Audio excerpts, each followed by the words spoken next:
warahmatullahi wabarakatuh.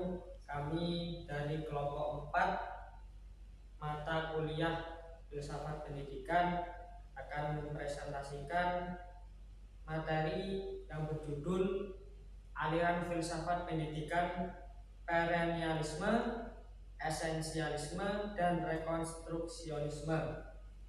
Kami beranggotakan 3 orang, yaitu saya sendiri, Gibran, kemudian Ibrahim Al-Fatihullah, dan Anisaini Duha Karimah.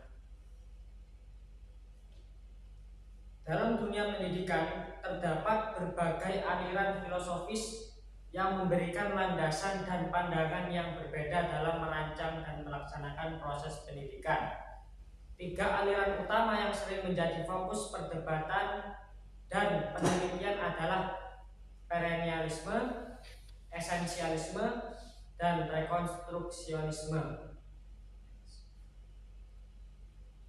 Pembahasan pertama, aliran filsafat pendidikan perennialisme.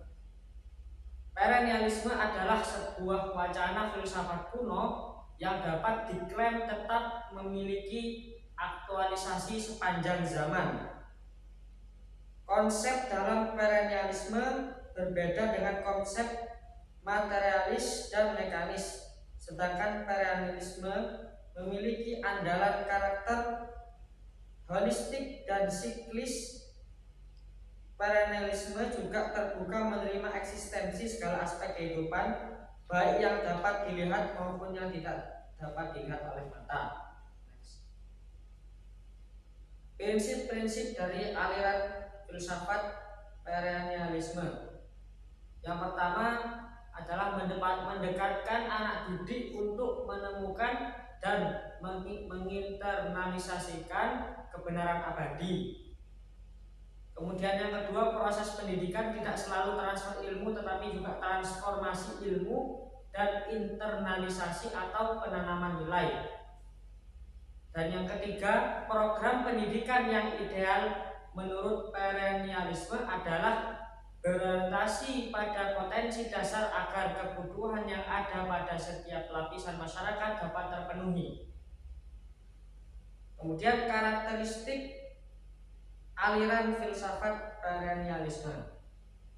Yang pertama, filsafat perennialisme mengarah pada pencapaian kepada yang absurd melalui pendekatan mistik, melalui intelek yang lebih tinggi dalam memahami secara langsung.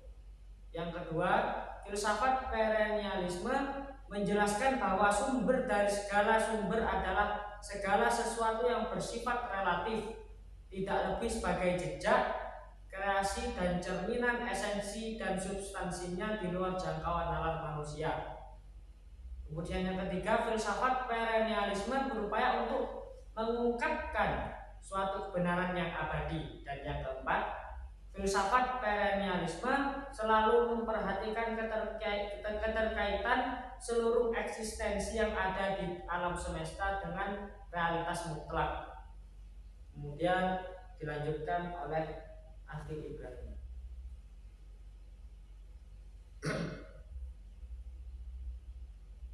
Baik, selanjutnya yaitu adalah aliran filsafat pendidikan esensialisme. Filsafat pendidikan esensialisme bertitik tolak dari kebenaran yang dianggap telah terbukti selama berabad-abad lamanya. Jika dilihat dari segi proses perkembangannya, esensialisme merupakan perpaduan antara ide-ide filsafat, idealisme, dan realisme. Aliran tersebut akan tampak lebih mantap dan kaya akan ide-ide apabila hanya mengambil salah satu aliran atau posisi sepihak. Pertemuan dua aliran tersebut bersifat elektik, yakni keduanya berposisi sebagai pendukung. Tidak ada yang melebur menjadi satu atau tidak melepaskan identitas dan diri masing-masing.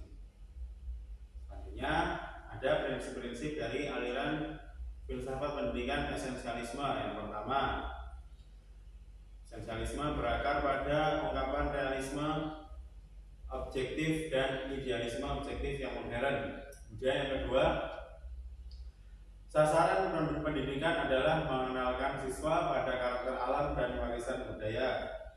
Yang ketiga, nilai kebenaran bersifat korespondensi, berhubungan antara gagasan dengan fakta secara objektif. Dan yang keempat, bersifat konservatif, penelitian budaya, dengan merefleksikan humanisme klasik yang berkembang pada zaman Renaissance. Sedangkan karakteristik yaitu adalah yang pertama,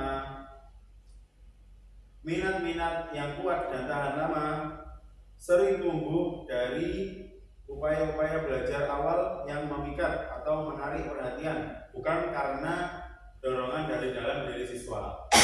Yang kedua, pengawasan, pengarahan, dan bimbingan orang yang dewasa adalah melekat dalam masa balita yang panjang atau keharusan ketergantungan yang khusus pada spesies manusia.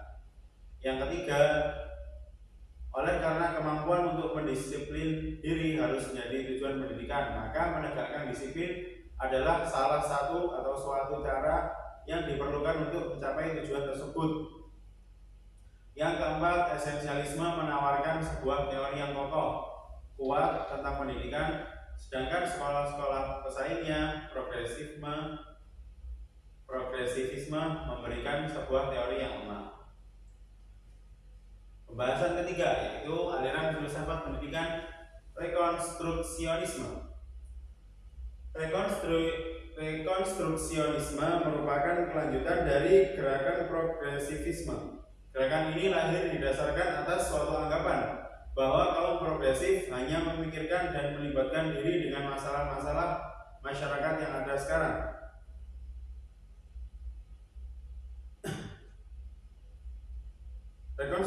Rekonstruksionisme ingin membangun masyarakat baru, masyarakat yang pantas dan adil.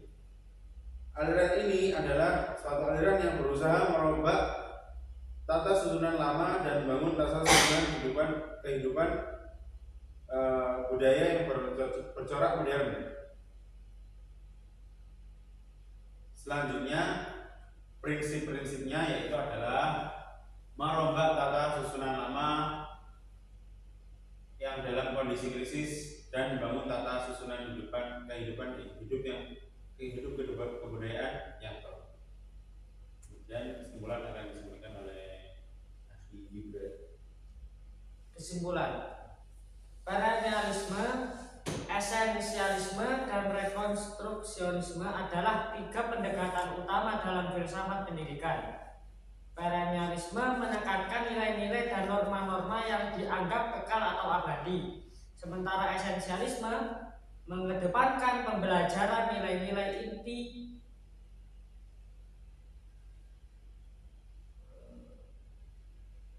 seperti membaca, menulis, dan berhitung. Di sisi lain, rekonstruksionisme memusatkan perhatian pada pembelajaran yang relevan dan berpusat pada siswa dengan menekankan pemikiran kritis, pemecahan masalah, dan pengembangan kreativitas. Dalam mengembangkan pendekatan pendidikan yang efektif, penting untuk mempertimbangkan karakteristik masing-masing aliran tersebut. Kebijakan pendidikan yang berhasil akan mengintegrasikan elemen-elemen dari perennialisme, esensialisme, dan rekonstruksionisme sesuai dengan tujuan dan kebutuhan pembelajaran yang spesifik. Ini akan menciptakan lingkungan pendidikan yang holistik, relevan, dan mampu mengoptimalkan potensi siswa. Ini saja presentasi dari kami. Kurang lebihnya kami mohon maaf. Wassalamualaikum warahmatullahi wabarakatuh.